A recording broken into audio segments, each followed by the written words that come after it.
And there are final stages which are not even ecstasy, which are absolute boundlessness. There is no joy, there is no ecstasy, there's no nothing, it's simply a complete state of boundlessness. Many yogis in India have left like this, even today it is so.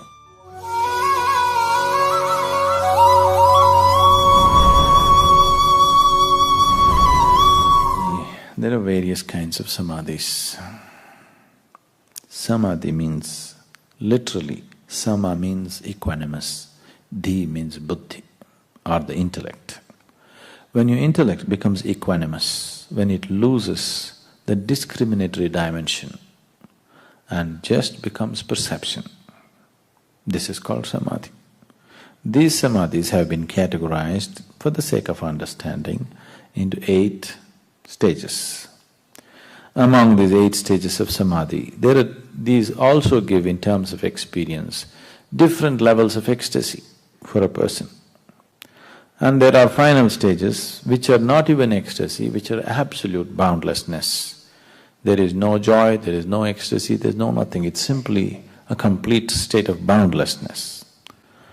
And the ultimate samadhi is called mahasamadhi, which some people are calling jiva samadhi, where a person actually sheds his body consciously.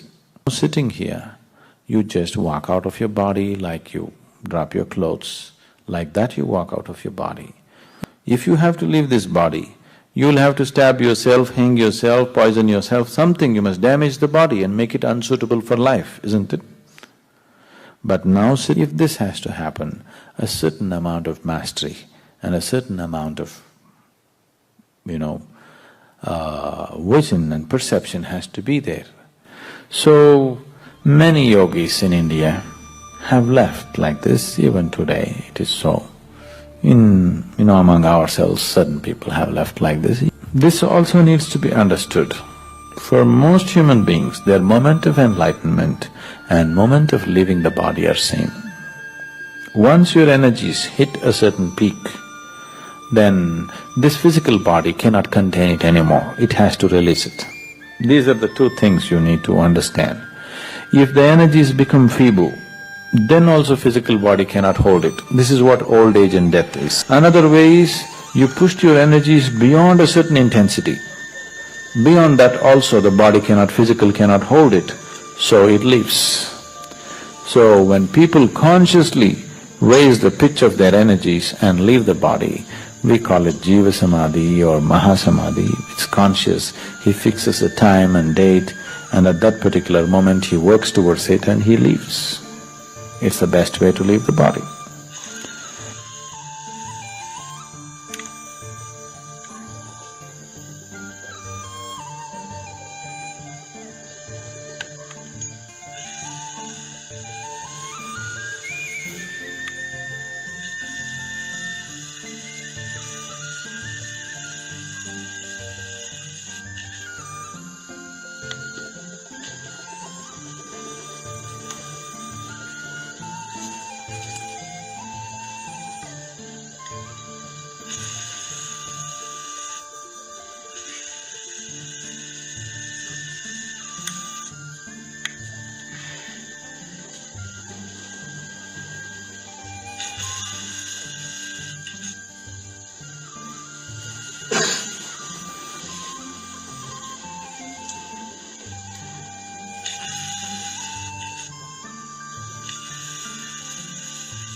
And it's always been there in our cultures. Paramahamsa Yogananda sat in front of 700 people, announced that I'm leaving my body now, and he left. This is a nation. where there have been thousands of incidents where people have left their body consciously. It is the peak of yoga in many ways. There was a yogi in South India. His name was Nirmalananda. He decided to leave his body. So he said, I want to leave my body like this. I want to die as a yogi, not as a rogi. That means I want to die as a yogi, not as a sick man. He's more an intellectually realized person, not energy-wise, there's no sadhana. So then he sat with me, he wept and he said, you must tell me how to live. I'm struggling with this. He also built his own grave and everything, got everything ready, but he was having struggles as to how to live. Then I had to teach him some simple methods, what he needs to do to leave the body, how he needs to prepare and all those things. And the last letter, after the thousands and thousands of letters he wrote one letter to me saying, this is the final letter I'm writing in my life and this is to you, and something thanking me for this.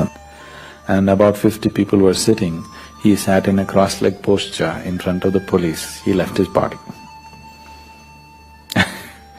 So… Some people gather this body consciously, lot of people gather it unconsciously. If you had gathered it consciously, it would also be possible for you to drop it consciously. If you gathered it unconsciously and lived unconsciously, such a thing would look like an impossible thing for you. But if you gathered it consciously and you conducted it consciously, you could also keep it aside consciously.